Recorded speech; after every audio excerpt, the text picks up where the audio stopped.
Hi guys, for several years I have owned this. It is the Sony f1.8 85mm and it is one of the best bang for your buck lenses you can buy in the entire camera world. So when my friends over at Sony, hold on, I have to put down my apple juice.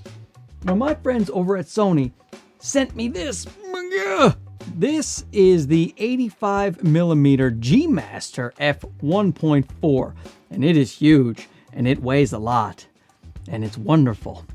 They sent me this and they said, do you want to review it? And I said yes, because I knew I was not going to buy it, because I already had this. Now I've reviewed it, and I am not going to buy it. Yes, I am. Let's talk about it. Okay, so these things are portrait lenses, so let's not waste any more time and go over to the computer and take a look at some person that I took photos of. Now here we have a couple of pictures of some random lady who wandered into my alleyway, kind enough to take a couple of photos for just a few $1,000s. Pretty cheap when you really consider how much money I'm gonna make off this YouTube video. And the G Master's on your right, the Sony 1.8 is on your left, and I gotta say, that's pretty close. That is pretty good for a $600 lens compared to an $1,800 lens, but I do prefer the $1,800 lens because why not, right? Let's spend some extra money. The quality of the coat, the black quality of the black, I find is a little bit better on the G Master. There is, of course, that shallower depth of field, but that's not really what I'm concerned with in this photo. I think the skin tones look a little more natural. There's just a better gradation of the skin tones, and also the hood with this fur. It's fake fur, by the way. It's just functional, blocking out the wind. There's a little bit of a magenta that creeps in to the Sony 1.8 that I do not see on the G Master, which to me makes a little bit of a difference.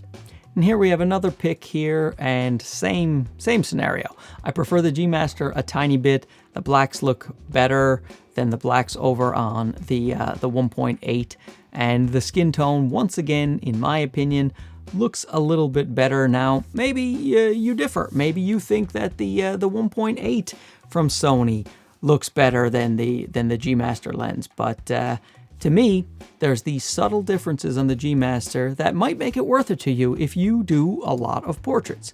If you zoom in on the eye here, both are very, very sharp, and right now it looks like maybe the 1.8 is a tiny bit sharper at 1.8 than the G Master is at 1.4, but if you stop that G Master down to 1.8, it will be sharper than the Sony. I will show you that in the chart tests coming up, but both exceptionally sharp photos. Okay, so the image quality coming out of this little guy is astounding when you compare it to this big boy right here. $600 versus $1,800, and the image quality when it comes to regular portraits holds up quite well. Of course, you get a 1.4 on this guy and you get a 1.8 on this guy, but for the sake of $1,200, why would you do this lens? Why am I gonna do this lens? I'm not gonna do it. Yes, I am. I'm not.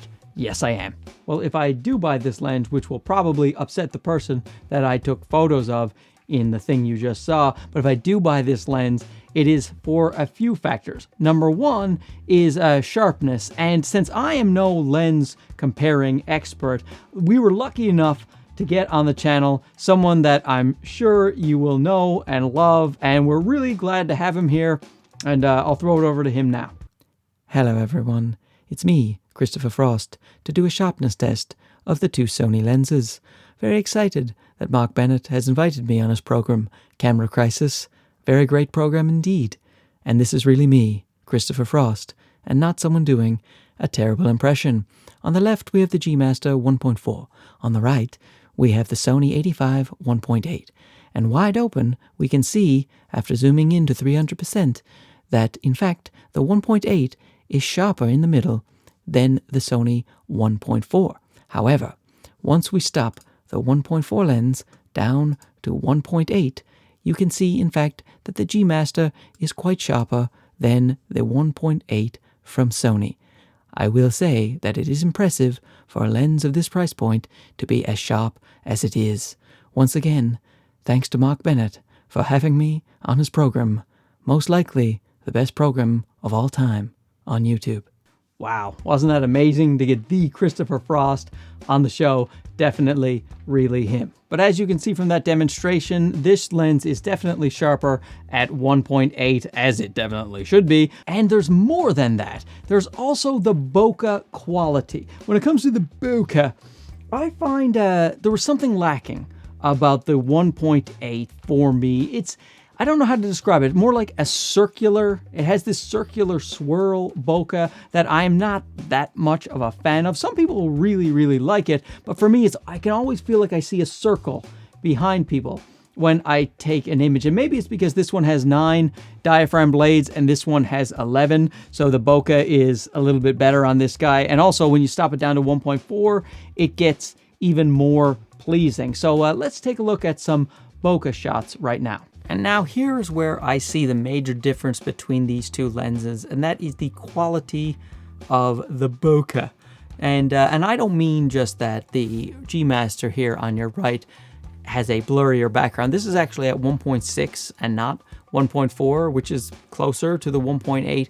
It's about the quality. You see over here, it's just nice and pleasing. It's out of the way. You focus on the subject, whereas over here on the left with the Sony 1.8, it's a little bit messier here, and here is this circular curvature. Can you see what I'm talking about?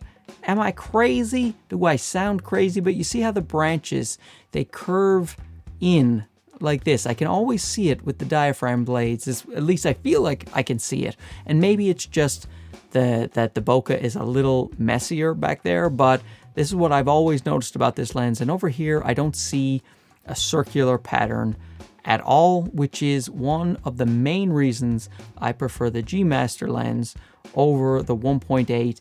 It's just that not just the shallow depth of field, but also the quality of the bokeh. So I do prefer the bokeh from this lens. I also prefer, of course, the f1.4. The possibility of going down to that is very appealing as well, but it's really the background blur that I like more out of this lens than this lens, which really sells this for me. Does it sell it $1,800 for me? Maybe. But what also sells it for me is the build quality. Now, there is something to be said for taking around a much lighter lens. This thing is 1.2 pounds and this one is 2.9 pounds. So substantially heavier, and you really do feel that. But also with the build quality, there's actual functionality too. This has an aperture ring, which you can put it on the A, which means it'll operate like any other autofocus lens on your camera. But once you click it off A, you can have a clicky aperture ring, and I am in love with that. Hold on, put it up to the mic. Whoa, that's some lens ASMR there. Oh, a BBL lens with some ASMR. That's a big, beautiful lens for you people who don't know. I have a whole channel. It's called Lens Hub, and you sign up for the premium account. It's worth it. So what would hold you back from this lens besides the ridiculously expensive price tag? And the thing is, it's not perfect. You know what I mean? It's got no lens stabilization. I think the Batis 85 has lens stabilization. This has no lens stabilization. Now, on the A7IV that I use it on, that has lens stabilization. And the 1.4, generally speaking, I'm not getting any camera shake, so it doesn't bother me that much. But still, very expensive lens with no lens stabilization. It is as heavy as lead, so your wrist is going to hurt after a long period of time. This is quite slow to focus. This is a faster focusing lens because it has less glass to move around. This thing, big honking glass to move around, and it really takes its sweet time to do the focusing. But for me, when you're doing portraits, that's not much of an issue. But if you're planning on shooting a lot of fast action and you want an 85mm focal length, I don't think this is the lens for you. Now, I am really on the fence about this. It's pulling me in both directions. Number one, I love to be a bargain hunter who gets the best possible bang for buck. That's why I do all those videos about the ZV-E10 and the Sigma 1.4 primes and this 85mm. You know, I said this is the best value lens for the full frame system on a video a while back, and it probably is. But there's another part of me that loves the best of the best. You know, the Wayne Gretzky. the Sidney Crosby, where you go, hey, I can't do any better than this. This is a G Master lens. There's also a part of me that loves that. And since I do prefer the images coming out of the G Master a little bit, I don't know.